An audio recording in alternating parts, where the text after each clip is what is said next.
Welcome, everyone, to episode 35 of They Might Be Self-Aware.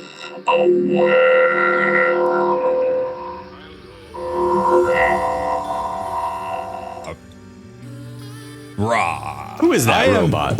I am Hunter. I am Hunter Powers, the robot of self-awareness. And I am joined by The non-robot of self-awareness, Daniel Bishop. Hey, Daniel, how's life? Life's good. I think we should have a chat about some of the things going on in our lives and some of the things going on in the industry swirling around us ever faster, Perfect. ever more. Let's do it. What you have in mind? Well, we're going to start with a discussion between you and me about a small personal loan between friends. You coming to me hat in hand.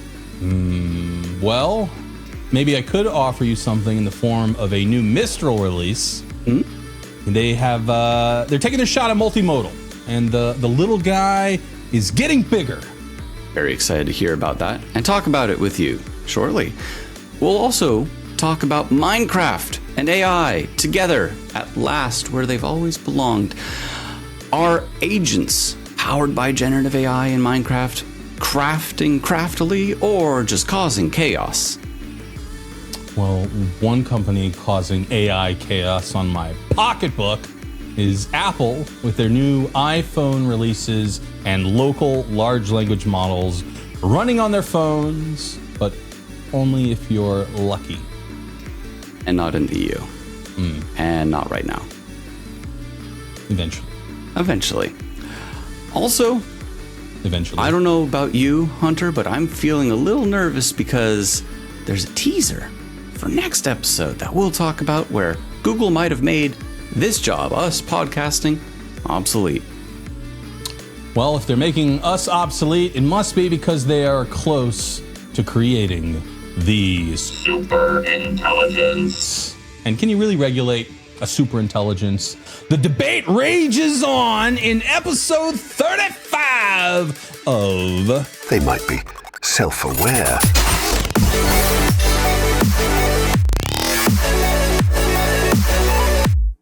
Daniel, we've known each other for a while, right? We have. We work together. We now do a podcast together. And, this might be a little bit of a difficult conversation, but I've come on some hard times, and I was wondering if maybe you would consider, and this would just be a short time thing, but fronting me $150 billion. Would you look at the time? I think I need to go. Folks, this has been great. You've been listening to They Might Be Self-Aware. Signing off. No, why do you ask for this obscene amount of money from me, Hunter? Well, also, why do you think that I'm good for that much money? I've seen a few things. I have a few suspicions about. I'll leave that for another episode. But is it my diamond encrusted Rolls Royce? Is that what gave it away? So OpenAI has. We've talked before that they're going to go out and raise a round, and now those numbers that they're. So when you're raising a round, you have a new valuation that you're trying to raise at, which is how much you believe your company to be worth. And then there's an amount of money that you're trying to raise at that valuation, so that when someone invests in the company, their percentage of ownership is a function of that total valuation. The idea being that you'll end up being worth more than that on the open market or in a sale later, so that they get more money back. Yeah. Okay. And that makes sense. That number is $150 billion. That's what they're saying OpenAI is worth today. Oh. You want to buy OpenAI? I want to buy the whole thing because it's a steal. It'll never be cheaper. Thing. Yeah. Why let them raise $6.5 billion when you could say, I'll just give you the 150 now. I'm in charge. Super logical. Yeah, that makes sense. So you really, really want to access this strawberry model is what you're saying. And you're going to pay for it. Yeah, I don't want to pay the $2,000 a month that apparently it'll cost to use it. But I'll believe that when I see it. Just take the whole thing. I don't know. Sometimes it's better to buy than to rent. I get it. Yeah. 150 billion. Do you is this number in any way tied with reality? I guess if they can deliver AGI, it might be. What is, I mean, once you get up into those numbers, what is $150 billion? Oh, this is if you have to ask what it costs. What's Salesforce worth? Is OpenAI worth more than them? I don't know what Salesforce's valuation is. I know Apple has like $2 trillion just like in the bank or some insane amount of money like that. In the bank in a foreign country. Yeah. I think $150 billion sounds like a lot. I don't know if that's more or less than what they are.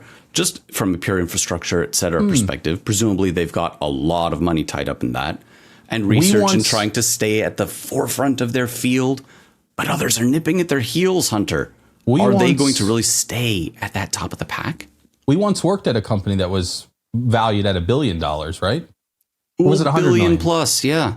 Yeah. So if I think about is OpenAI 150 times that company in its potential?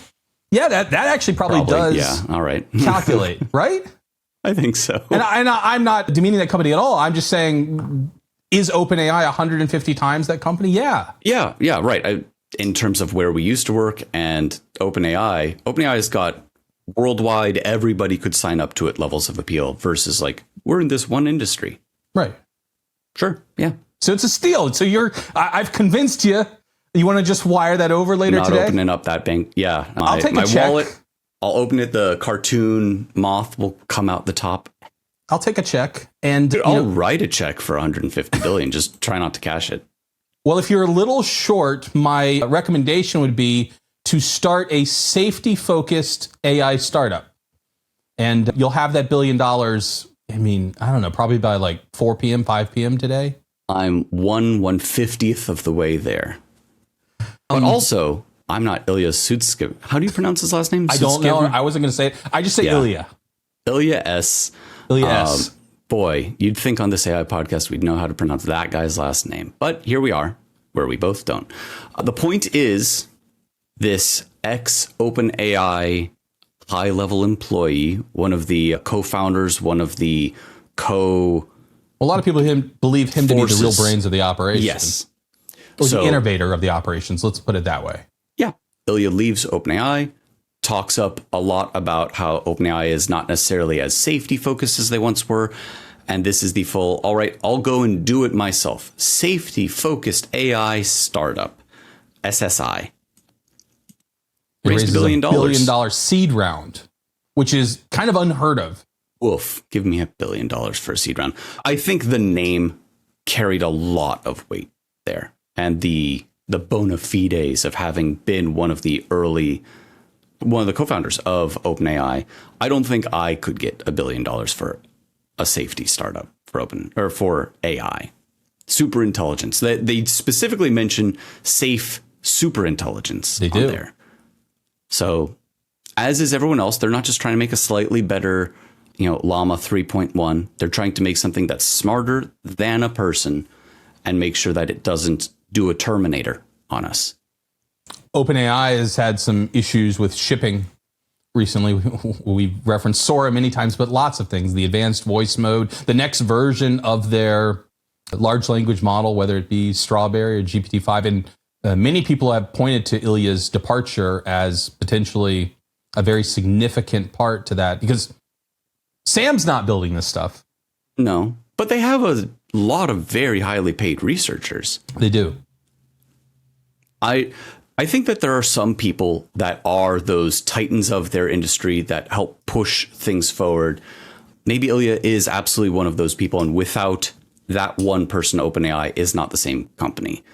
But also, does any one company really revolve around any one person after a certain size? I think it can. Yes. I mean, I'm thinking like Apple and Steve Jobs while he was alive. I'd suggest that company revolved around him.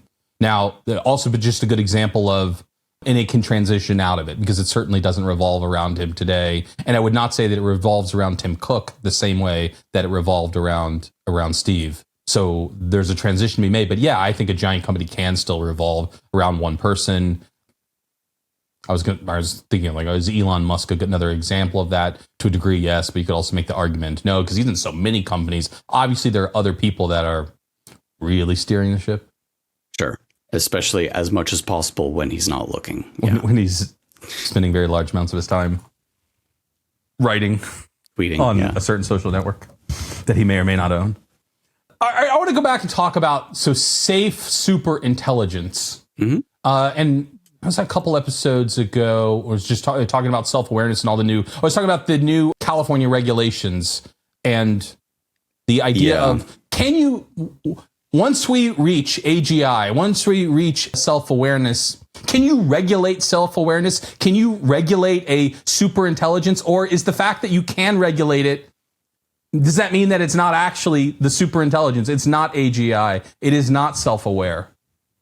I think, and we're getting into kind of hairier territory here, but once you have something that needs to be recognized as a human level or better intelligence, or frankly, even a subhuman but self-aware intelligence, I think laws are going to quickly have to come up to speed with, does turning it off mean that you just killed somebody? Is it enslavement to not allow this thing to pursue its own interests to whatever degree that is? Do we just have to have it's held to the same laws that we are and otherwise allowed to kind of do its own thing? I don't have the question, or I don't have the answers to that, but I do think that a lot of people are starting to think along those lines. And so if not at the superintelligence level, certainly like the California laws relating to LLMs, the open source community is very upset about them, specifically because the limitations based on them of like, you'd have to be able to shut it down under these circumstances. You'd have to be able to explain this and this. To me and to the open source community, it seems to be smacking of only letting the big players run the show, as opposed to letting anyone kind of contribute to this very exciting field. Yeah, I don't know how much room there is for the small players these days with the current cost of training these models. Anyways, and that cost is only growing, and that's certainly how OpenAI is setting itself apart from everyone else by spending reportedly in the billions on training the next version of the models. I mean, are we really worried about the little guy? We're not worried about the little guy when it comes to training an entire base model. What the little guys are worried about is not being allowed to fine-tune models. Guys, and then I don't want to be the little guy. I think we're the little guys. Yes. I think people are worried that you're not going to be able to see fine tunes of models made and then released for public consumption because you wouldn't be able to shut down every instance of it from some set of specific servers or whatever it ends up being. You could take it off of Hugging Face, but that's not the same thing. Now, I don't know about the intricacies of these laws being proposed for California, but the vague gist seems to be it is in favor of larger companies that would be able to have full closed control over every deployed instance of that model being available versus I could download it myself. And the implication being you wouldn't be allowed to download even the moderately capable models, but there are locally available models that are basically around the same level as good as at least the first GPT-4, certainly up into the GPT 3.5 type stage. Something that you can run on your own computer is becoming truly, truly incredibly powerful related to just like 1 year ago or so in LLM land, which is astonishing because you don't have to have a massive server farm somewhere to have a intelligent, voice to speak to. Yeah. Apple announced their new year of iPhones this week. And if you get you have to get the Pro model. But if you get the Pro model, one of its features is it's going to run a large language model locally on the device. Actually won't be available in select markets when it's available. Yeah, correct. There were a lot of asterisks. It doesn't come out on the day that it gets launched. It's probably going to come out about a month later.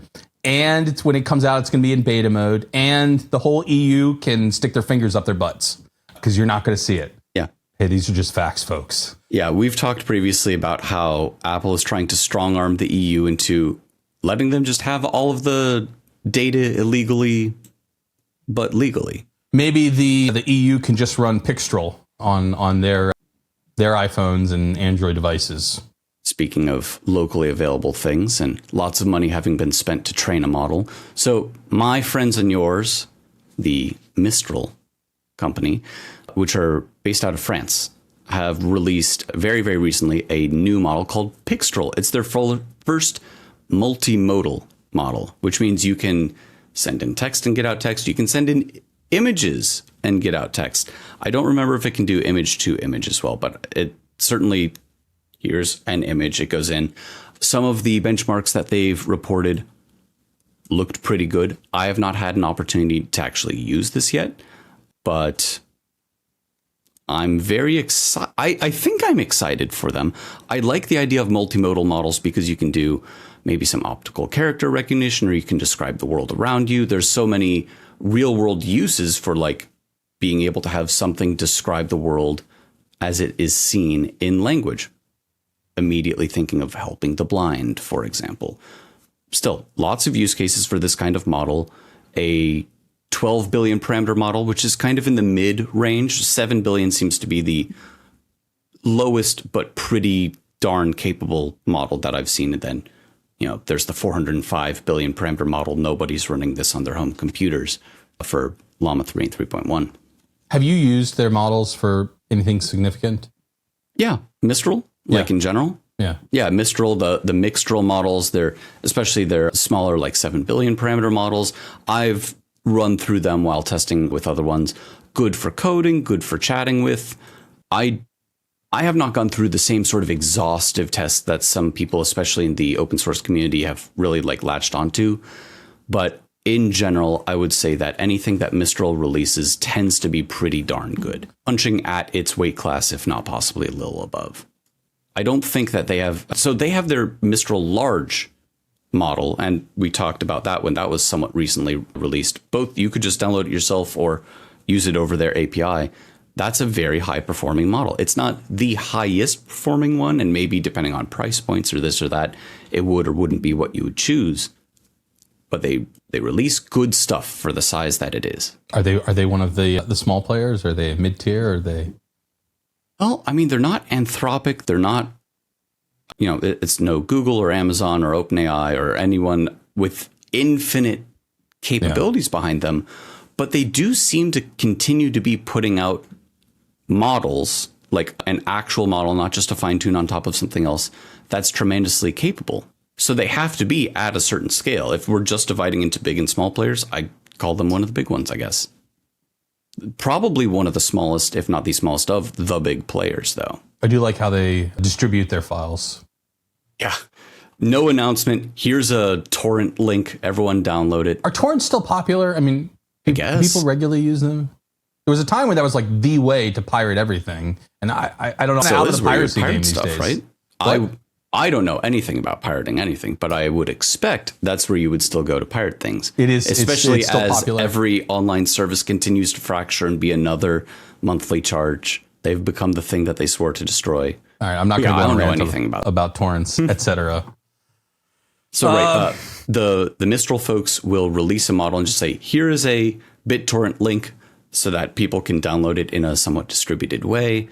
And then announcements follow and then walkthroughs. But they always seem to give the community just a few days of like, here's a model, go nuts, and see what they're able to sort of learn and tease out about a model before being shown all of the answers. And people seem to respond well to that. So Mistral's continuing to elevate their models, getting into multimodal support, where you can kind of send anything to it. Although they don't support voice. They don't have like a voice mode yet. Is that correct? No. And they don't have the advanced, you can interrupt it voice mode that you can get with OpenAI. If they would just let me speak with Scarlett for like 5 minutes, I'd be sold.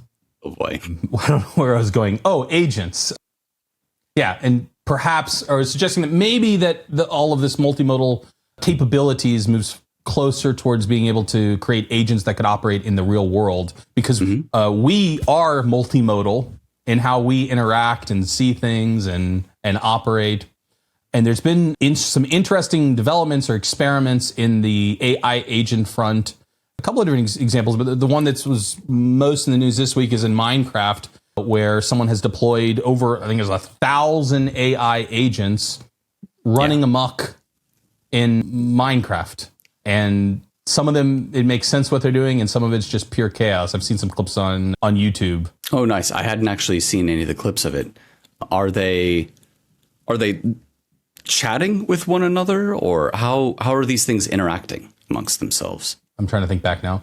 They were collaborating on building things, and they were collaborating on getting resources. So in Minecraft, you collect kind of fundamental building blocks like wood and rocks and sand and dirt and various other things to then, what's the right word, craft them together into something more powerful. So I will get my wood and I will use the wood to make a shovel and or a pick, and then I will use that pick to get some rock, and then I will make a rock shovel, and I'll use that to get some iron. It's a crafting survival game. You have this tech tree of I feel things like most that people you know can make. what Minecraft is. Actually, so my nephew watched a bit of an episode, and his only feedback was, "You guys would get a lot more views if you talked about Minecraft."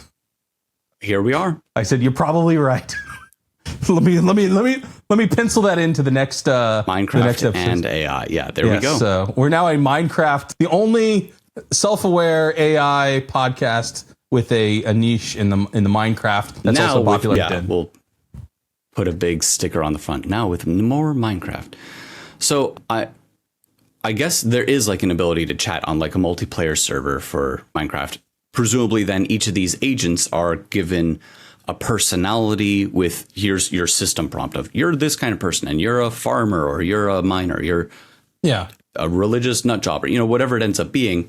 And then you have an NPC in Minecraft that presumably already knows some tools of like, I need this tool and these resources to build this kind of thing, and has templates of stuff that it's capable of building. And then you just let them chat with one another. Hey, I need wood. Is someone able to go and chop down some wood for me? I've seen multi-agent, not in a game things with, there's a popular user interface called Silly Tavern where you can make like different personalities and then put them in a room and have them like chat with one another or chat with you and each other. Yeah, I was thinking about that. I was also thinking about like the Never Ending something like that Seinfeld probably episode. underlies the actual personalities aspect of these various agents. Right. It's the potential significance of this is just the evolution from that. I have a bunch of personalities that can interact with each other to also moving around a digital world in a collaborative way while maintaining these conversations and personalities. Between that and the breakthroughs that have been made with voice generation, I do think, and we talked a little bit about it, we've talked a bunch about it in a bunch of previous episodes, when it relates to AI and art, let's ignore, as we talked about the last time on They Might Be Self-Aware with animation. How about video games? There have been a lot of layoffs in the video game industry, but when it relates to the big open world games, it's not reasonable to have an army of real people have to map out every interaction that every NPC could have with everybody else under every circumstance. Maybe that is a good use case for here are all of the rules that we wrote down. Make NPCs, plop them wherever, and they'll just kind of live their own lives and be able to talk to you. I think we're going to see more of that in the years to come. And hopefully not with everyone just being upset that, AI made the NPC. If we can make them compelling and reasonable and not sacrifice human jobs to do it because it's at too big of a scale that you couldn't have otherwise done, I think we can sell people on that. Yeah, AI NPCs is inevitable, but why have we seen so little of it thus far? Is it a worry about what it might say? Is it a computation problem? Is it a cost problem? I've seen some people do it to like existing games, take NPCs from like Skyrim, for example. I've seen that, give the them hacks. A hack where it's too slow and it's not consistent enough. I think part of it is the potential for the political backlash of people saying, you're taking human jobs from this and voice actors and so on. All extremely reasonable things to be upset about. But also if it's a person would never have voiced this anyways, we're just enhancing the ability of what it would have been. It's hard to make everyone understand that. And they'd say, well, sure, you say that, but it would have been a person who had to voice that if it's a real catch-22 sort of scenario there. On top of the technical limitations of, I have a PS5 and I want to run this and I need a strong enough LLM that takes up a lot of juice itself to run. If it's running locally. Yeah. Maybe more game consoles are going to have a built-in chip or set of capabilities specifically for these generative AI applications in the future. But until then, maybe it's too taxing to have something reasonable and consistent enough. Yeah, I think I buy that premise, and that could be a significant feature of the PlayStation 6 and whatever. I don't think Xbox have numbers anymore. Is that correct? No, Series X, Xbox, is that what they call the current one? They've gone way off the deep end. Series? It's the Xbox Box X, Series 1X, Box X, I think is the current one. Something like that. Utterly incomprehensible. All right. So, all right. I buy that we're really waiting for the compute hardware on the devices to be able to support local large language models, because otherwise the cost and the lag would be prohibitive. Additionally, there's political angle of managing all of these actors. But it is an inevitability that we are moving closer and closer to. Amazon Self-awareness? Possibly. I wasn't sure. What were we?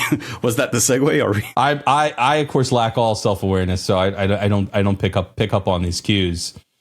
I should probably just let the AI clone myself and call it a day. So I'm not even going to talk to you on these podcasts anymore. It's going to be me talking to that's Not Hunter, or is it not Daniel talking to Not Hunter? I don't think it made it into our list of topics today, and maybe this will be a teaser or something we'll discuss in the future. But Google now has, I don't know if you've seen this, a thing where you paste in some topic that you would like it to discuss, and it simulates a podcast discussing it that you can listen to. I hadn't seen that. Yes. Well, I there's just a little felt teaser the for icy you. hand of death on Teaser my for shoulder. you. Yeah, You've been teased on episode 35, and now you have to tune in to episode 36, coming soon to a podcasting platform near you. And there's only one way to be sure to be notified when it gets released, and that is you're going to have to subscribe. You're going to have to subscribe. The stars aren't the actual reason why, but we like them. The thumbs ups, the comments. Leave us some of them. Let's do it. Let's create some Scatter energy. them around. And then you can tune into whatever topic we paste into the large language model, doing a podcast about it while Daniel and I go on vacation for a while. It's an inevitability that we are getting closer and closer to. But up until that point, The vacation? Awesome. yes, an actual. Daniel knows very well that he's not allowed to take any vacations. And when he does take vacations, I'm still going to be pinging him. He had fun without me. Because I tried to do a show by myself that you could find it in the archives somewhere. But, until next time, because we will be back very soon with all the self-awareness that you can handle. Because you've been listening to... They might be self-aware.